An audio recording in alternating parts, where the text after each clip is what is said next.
is coming to you from Jantar Mantar, a part of the capital which is known as the Protest Corner. And the community that I'm here with is the Kashmiri Pandit community, which has been protesting for the last 26 years. Today is the anniversary of their exodus from Jammu and Kashmir. And on this day, the former Chief Minister Farooq Abdullah has sparked a new controversy by suggesting that all these people over here that you can see, you have people who used to live there, who've left their homes, but now also joined by the next generation, the young people and the children of Kashmiri Pandits. So Dr. Farooq Abdullah has suggested in a recent book launch that the onus is on the community to go back and claim their home. Now that hasn't gone down. First, let's just hear what Farooq Abdullah said. Don't wait till the last gun stops firing to come home. Many of them have sold their homes, their lands. They have to realize one thing. Nobody is going to come with a begging bowl and say, come and stay with us. They have to make the move. Their home is not here. They have only made houses. My home is not here. I belong to Kashmir. And there is but a I difference always between say, house don't and claim. wait. You don't have to wait. There's Who are a you waiting difference for between to take claim you? and Do you house. think Farooq Abdullah will hold your hand and say, please come and stay here? I've never It's not going to happen. No, I do not expect Okay, anything can from we the hear state. Niru Kaul is a Kashmiri Pandit who may want to say something to you. Niru, please go ahead. Yeah, He for says 26 come years. home. He says, Farooq Saab says, come home. home. Where is that home? Where is the home, Farooq Saab? Where you It's sold? not about the Did you sell begging your bowl. home? Did you It's sell not your about home? the begging bowl. Please, You I said want that to ask came you to one question. Answer me straight. Have you sold your home there?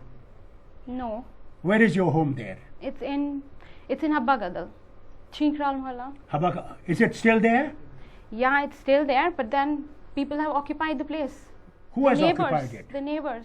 Well, you come and see me. I will get those neighbors out. Is if that it is still all in yours and you have not sold it. Is that all? You would be there for one day? Is that all? And it's only about house? Today the onus is on them to come home. आप ये कह रहे हैं? The onus is on them to come home? Yes. So that's what he said. That brings us to our first talking point. Is he right? Is Farooq Abdullah right when he says that? And let me just introduce you to our panel over here. We have Ashok Pandit, filmmaker, also member of the censor board.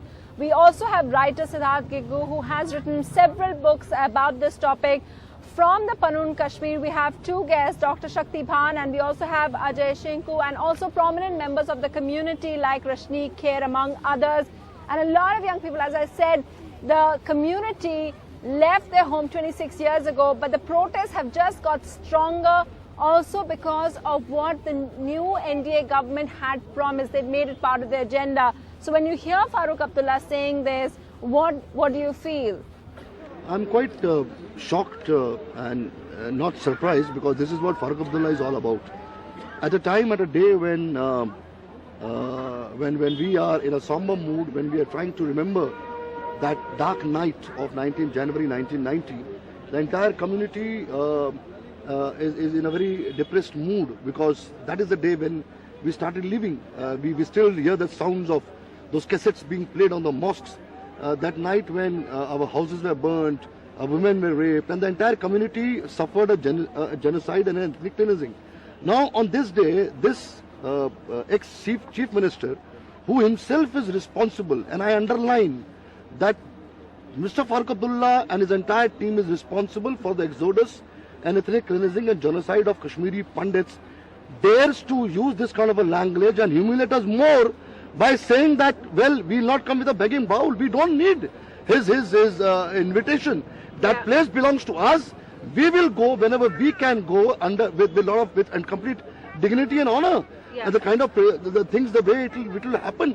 Who is he to tell us that you'll not come with a begging bowl? I want to ask Siddharth Giggu, because you have gone and documented the experiences of a lot of the Kashmiri Pandits. I wanted to ask how many people, I know what he said has pained a lot of the community, but I wanted to ask that how many people have tried to go claim their homes back? Why is the idea of what he's saying so wrong?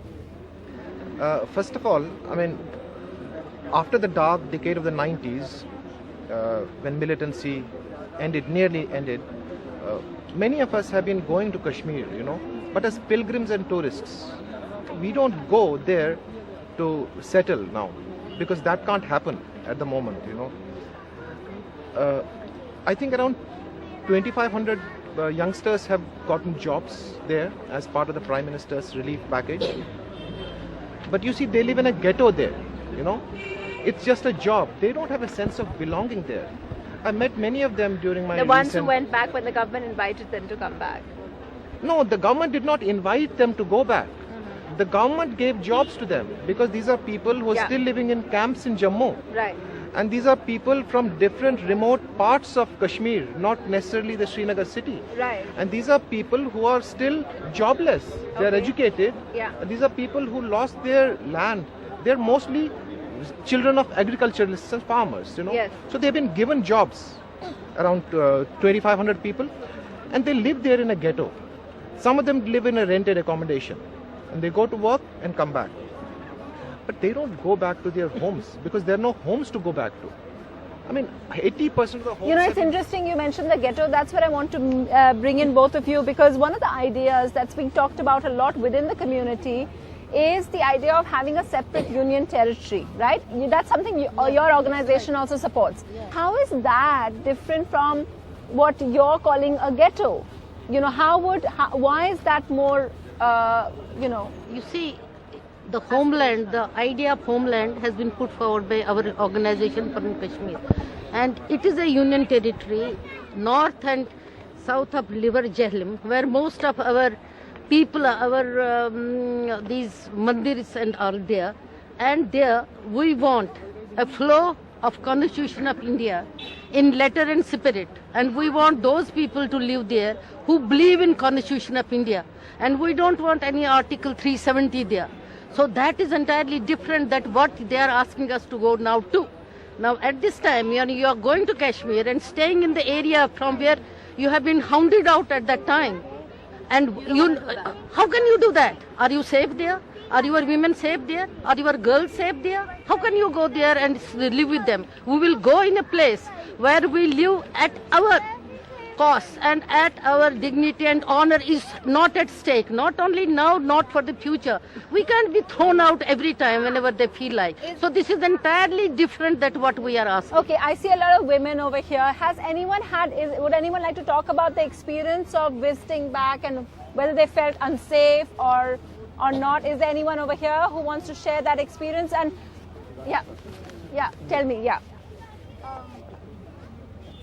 Well, I mean, I went there, and as Siddharth pointed out, you feel like a tourist. You don't feel like you're going back home, even though that place is our home. You went for a holiday, or you? Yeah, I've been there 4 times, but it has been just that, a holiday. And I mean, you know, it's very odd and very So you work in Delhi. What would be the ideal thing for you? You want to be able to have a home there, or you want I want to die there. That's what I want. I want to die in peace there. You want to die in peace there. And Rashni, how will this be achievable? This idea of being guaranteed security. Some of you suggesting you want your own union territory. How does that dying in peace come? What is the condition that you need? You see, the whole concept of the union territory comes from the fact that you were driven out because you were living in segregated places across Kashmir.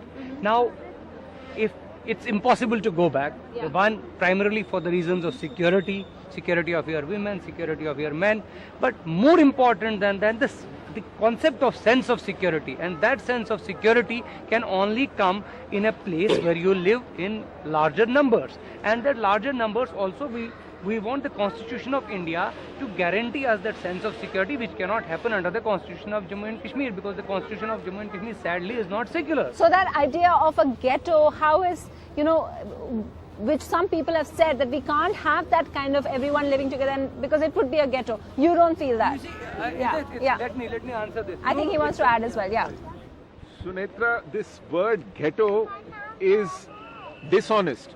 Kashmir itself is a jihadi ghetto today, and we don't want to live in that ghetto. We don't want to be ghettoized with those who have exterminated us from there. It is not ghetto. If we live together as a community, give each other a sense of security, support each other in the time of need, is not living in a ghetto. We have never lived in a ghetto. We lived in minority of one in each village. We are not the kind who will live in a ghetto. We'll create a new community which needs... Geographically, where would that be? It has been defined. Around Jhelum, the territory of Panun Kashmir, north and east, has been demarcated. However, the point is, that's the starting point. We can always look at a geography which is contiguous, which is viable, which gives us a sustainable community building opportunity. Okay, and that brings us to our next talking point, that when this government came in, they talked a lot about giving Kashmiri Pandits, taking them back home. You've always been a supporter of the Modi government. Do you think a lot of people have been saying right now, I could see from the kind of, the articles that have come out, because they promised that much more, because the promises that more, the disappointment has been higher as well? Well, I have been a supporter of Modi, not the Modi government. Okay. Let me be very honest about it. Okay. Every Kashmiri today feels that the aggression and the entire pressure, the way things were promised to this community of ours, is somewhere slagging behind, because you have your own government in the state, you have a government in the center, and what is stopping you? The tragedy today is, which all my friends sitting here will agree, is that the government is yours. Look at Jammu, where so much of majority has been given by people of Jammu to you, but the power and the entire force is with PDP. So the presence of BJP is not felt in Jammu and Kashmir at all. They are treated like, you are part of the government, but decision making, the deputy CM is as weak as possible. Okay. So the expectation, the entire thing is So it's quite lacking evident, somewhere, the disappointment, and we'll see if anyone agrees or disagrees with that. In just a bit, we'll take a short break and continue talking to the community of Kashmiri Pandits here on their 26th anniversary of Exodus from the Valley. Be right back.